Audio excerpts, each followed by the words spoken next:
We now go to the... And I want to say this, too. I want to thank my friend Sid Richmond and Hakeem Jeffries and others who are working on this issue because they want a justice system that is colorblind.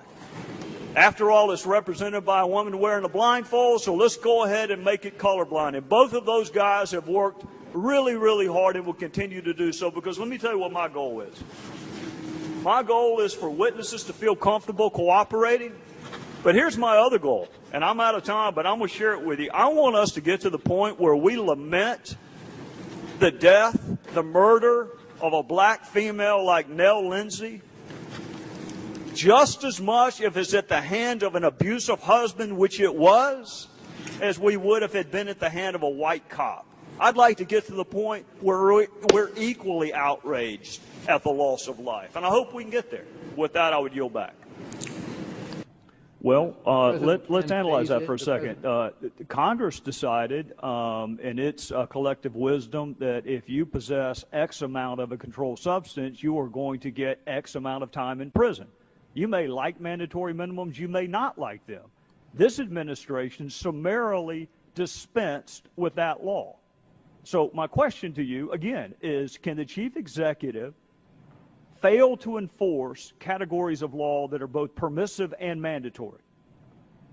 Well, it is well established that the executive branch has prosecutorial discretion to decline enforcement. And what are the limits of that prosecutorial discretion? You know, very frankly, I'm not an expert on that. Well, let me ask you this. Can the president, let's assume that a statute required you to show 2 pieces of identification to purchase a firearm. Can the chief executive knock that down to 1? I guess I'd have to know a little bit more, but I would... It's a very simple fact pattern. You have to show 2 forms of ID to possess or purchase a firearm. Can the chief executive, under his pardon authority or his prosecutorial discretion authority, knock that down to just 1 form of identification?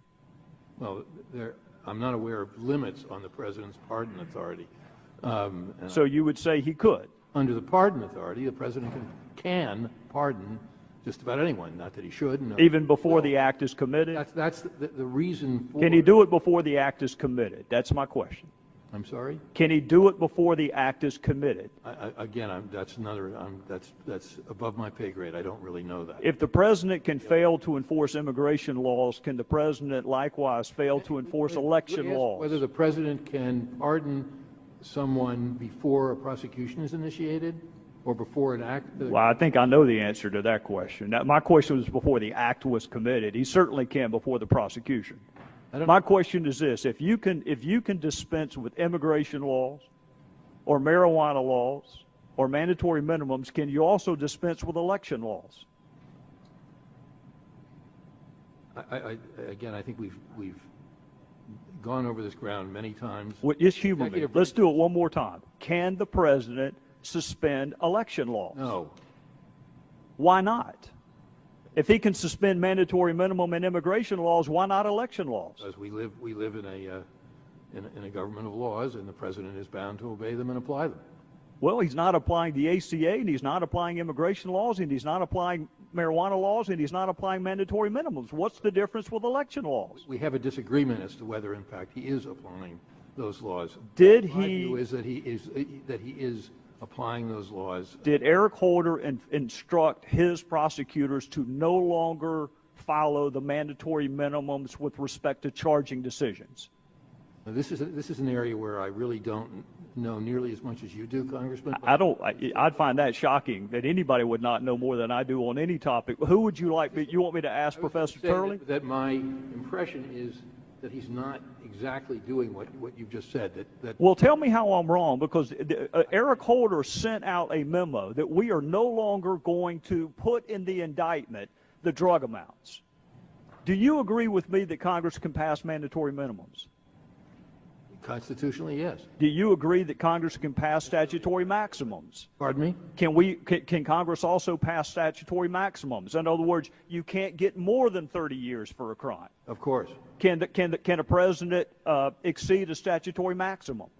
Can he extinguish, did you say? No, can he exceed it?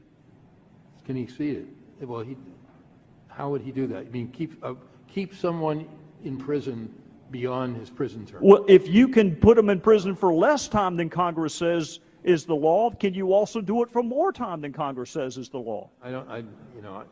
It's really, it's not, this is kind of fruitless because it's an area that I really don't know. Professor Turley,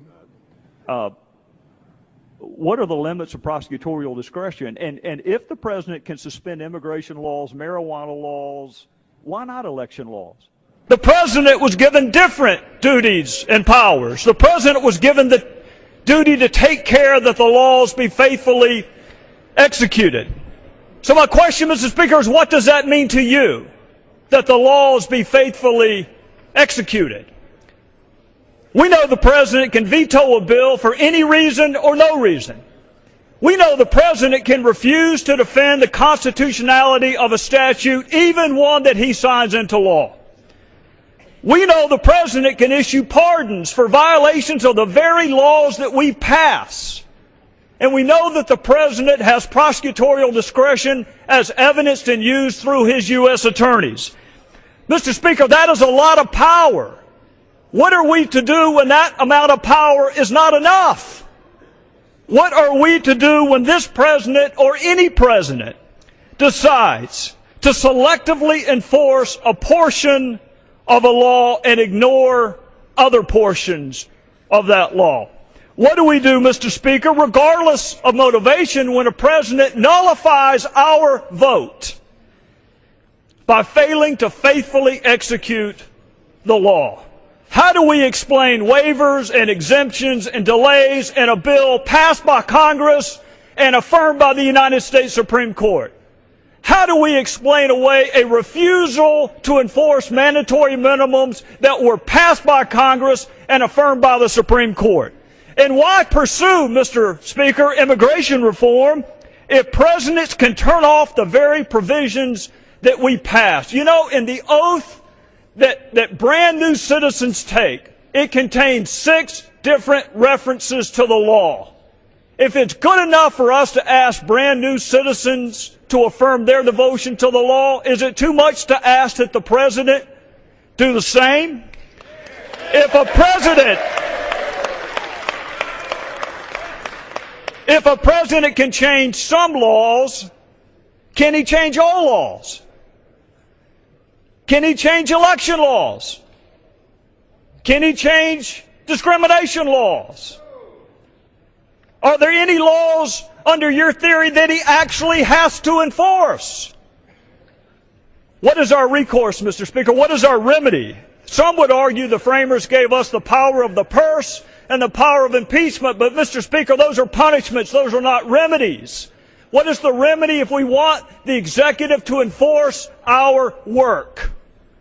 This bill simply gives us standing when our votes are nullified. This bill allows us to petition the judicial branch for an order requiring the executive branch to faithfully execute the law. Mr. Speaker, we are not held in high public esteem right now.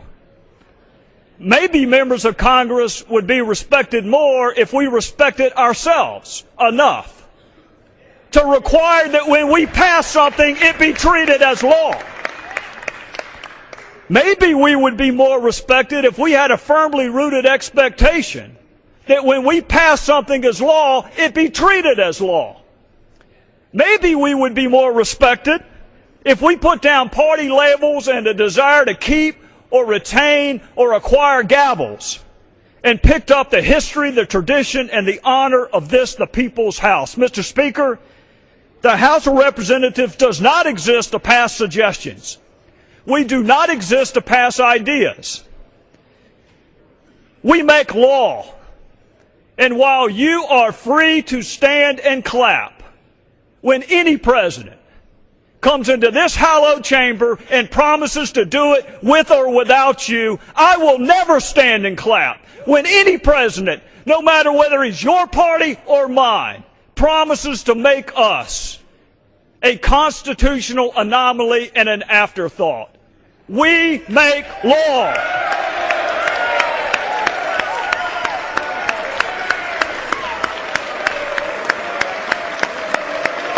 Expired.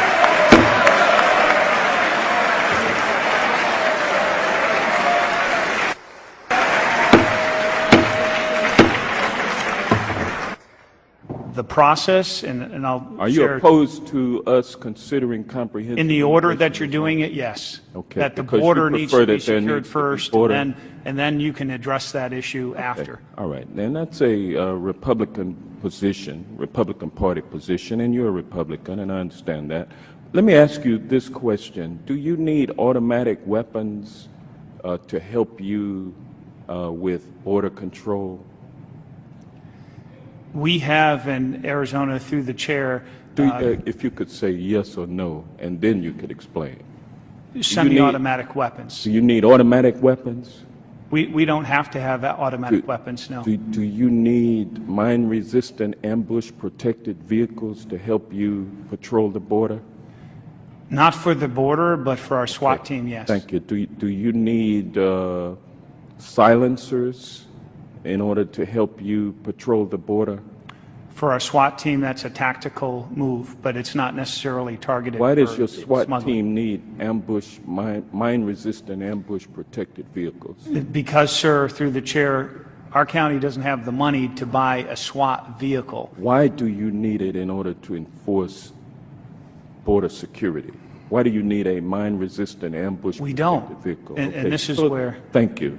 And do you need? No, sir. Sheriff, you may answer the question. You cannot ask a question and then not allow the witness to answer it. Mr. Sheriff, Chairman, you I may wanted a answer. yes or no answer. He answered the question, and I'm ready to move on. Sheriff, have you Now, answered the if someone- question as completely as you would like to? Mr. Chairman, I'm The ready gentleman to is move not on. recognized. Sheriff, have you answered the question as completely as you And would this like is to? where us in Mr. law Chairman, enforcement. regular order, please.